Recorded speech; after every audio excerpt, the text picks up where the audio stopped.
सास जैसा पति। कई औरतों की ख्वाहिश होती है कि वो सिर्फ अपने पति के साथ रहे, क्योंकि सास की झिक झिक किसे पसंद है।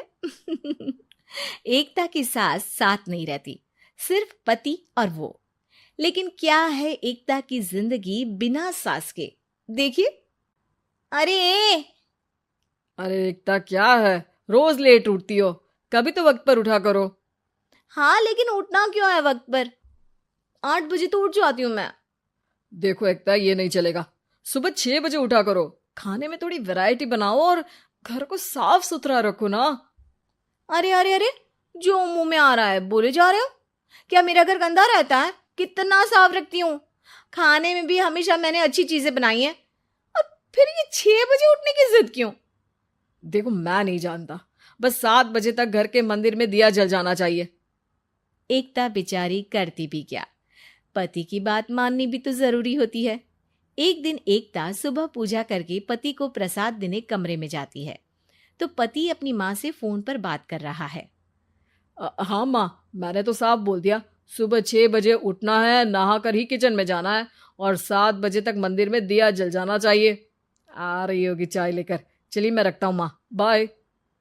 बेचारी एकता ने पति का ये रूप तो सोचा ही नहीं था। वो पति से कहती है, सुनिए, अब सारा काम हो चुका है घर पर, क्या करूं? मुझे कुछ देर के लिए मेरी सहेली सौम्या उसके घर छोड़ दीजिए। अरे कैसी बात करती हो कि घर पर कुछ काम करने को नहीं है? होली आ रही है, बाजार से आलू ले आओ, पापड़ बनाओ, नमकीन बनाओ, दही बड़े बनाओ। सब कुछ आज ही बनाना है? अरे अब मन कर रहा है कि सहेली के घर जाऊं तो जाऊंगी ना मैं। आप नहीं ले जाएंगे तो कैब से चली जाऊंगी। अरे अरे, ये क्या बात होती है? चलो ले जाता हूँ तुम्हें। तैयार हो जाओ जल्दी से।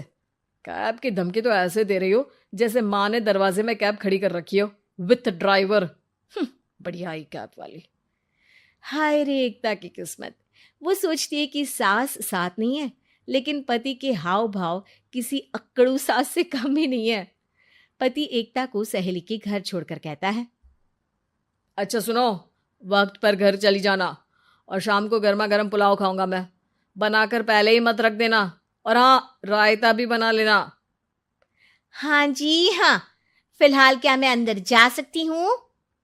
नाश्ता पेट भर करा दिया, दोपहर का खाना भी पैक कर दिया।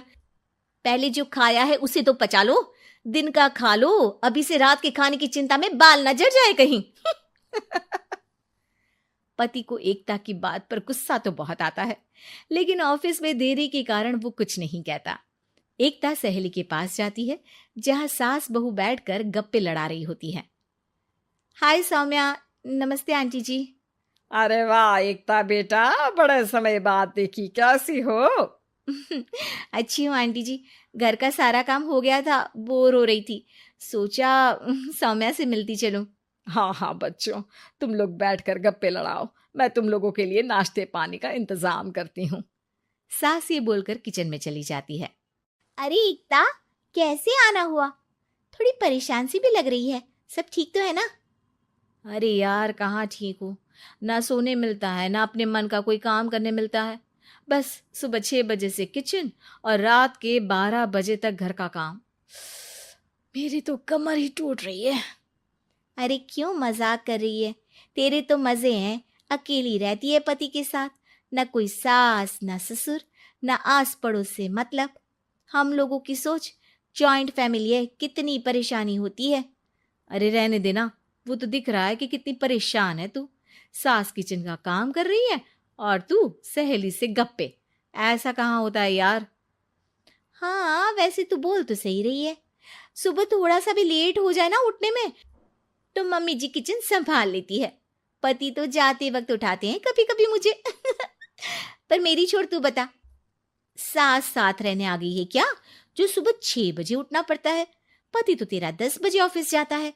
4 घंटा खाना बनाने में लग जाता है क्या तुझे, एक लोगों का? अरे रहने देना यार, मेरा तो पति ही सास से कम नहीं है।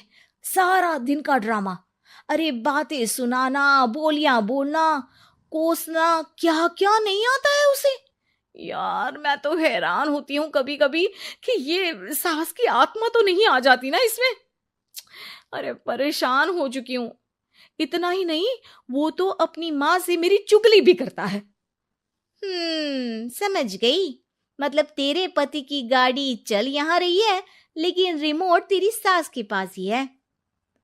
अरे अब जो समझ, रिमोट है या कंट्रोल है, बस मेरा तो मुश्किल हो रहा है यहाँ रहना। सोच रही हूँ 2-4 महीने के लिए मायके चली जाऊं। क्या करेगी? 2-4-10 महीने बाद तो आना ही है ना यहाँ पर। तो क्या करूं, तलाक दे दूं क्या? अरे ये कोई सोल्यूशन नहीं है। तू अपने पति को सुधार भी तो सकती है। कैसे कैसे सुधारूं? सौम्या उसके कान में कुछ कहती है, जिसे सुन एकता खुश हो जाती है। अगले रोज, हाय रे, मेरी तो टांगे ही नहीं चल रही है। हाय हाय हाय, बहुत दर्द हो रहा है भगवान। अरे क्या हुआ एकता, रुको मैं माँ से पूछता हूँ। लेकिन पति जैसे ही माँ से बात करके एकता के पास आता है। क्या नौटंकी है ये, क्यों रो रही हो? अरे कोशिश करो ना उठने की। ये काम से बचने के लिए जो नाटक है ना, बंद कर दो, वरना माँ आ जाएगी यहाँ पर। एकता की तो मानो मन मुराद पूरी हो गई। अरे हाँ हाँ, तो बुला लो ना उन्हें, जल्दी से बुला लो। मैं 4-5 दिनों के लिए आराम करना चाहती हूँ, चल तो सकती नहीं हूँ। खाना पीना कैसे होगा? अब क्या था, सासू माँ आ जाती है एकता के घर। सासू माँ, मुझे ये हमेशा बताते हैं कि आप कितनी हार्ड वर्किंग है। बस अब अगले 15 दिनों तक मैं आपको देखूंगी और आपकी जैसी ही बनूंगी। ये बता रहे थे कि आप 5 बजे सुबह उठ जाती हैं और अरे बेटा, कुछ ज्यादा ही नहीं बता दिया तूने। अब नहीं माँ, मैं चाहता हूं कि ये आपकी तरह तौर तरीके सीखे, जैसा आप मुझे बताती है ना। मैं तो हमेशा हॉस्टल में रहा, कभी देखा भी नहीं आपको, लेकिन मैं चाहता हूं कि एकता पूरी आपकी कॉपी बने, घर गृहस्थी आप ही की तरह संभाले। हैं? हाँ। तो अब माँ जी यही है, तो क्यों ना कल से शुरू। लेकिन अगले दिन सास 9 बजे सोकर उठती है। बेचारा बेटा बाहर से खाना मंगा कर खाता है। शाम को घर आता है तो सारा घर बिखरा रहता है। अरे माँ, ये घर इतना बिखरा क्यों है? अरे वो बेटा, आज वक्त ही नहीं मिला किचन से। सुबह का नाश्ता, दिन का खाना, अब रात को तो मेरा मन ही नहीं है कुछ बनाने का, तो बाहर से ही ले आ, या दिन का जो खाना बचा है ना वही खा लेना। ओ माँ, इससे अच्छा तो एकता कर रखती है। भले ही आराम आराम से काम करती है, लेकिन आज तक मुझे बासी खाना नहीं खिलाया। खुद तो तुम 9 बजे उठी हो, वो तो फिर भी 8 बजे उठती थी। अरे बेटा, मेरे बस की नहीं है 8 बजे उठना, वो तो ना मैं झूठ बोल रही थी। मैं तो चली अपने घर। अरे कम से कम तेरे पापा मुझे सुबह की चाय खुद तो बना कर देते हैं ना। ना जी ना, मुझे नहीं रहना अपने बेटे के पास। ये बोलकर सासू माँ चली जाती है अपने घर और एकता की लाइफ फिर से सेट हो जाती है बहुत अच्छी तरह।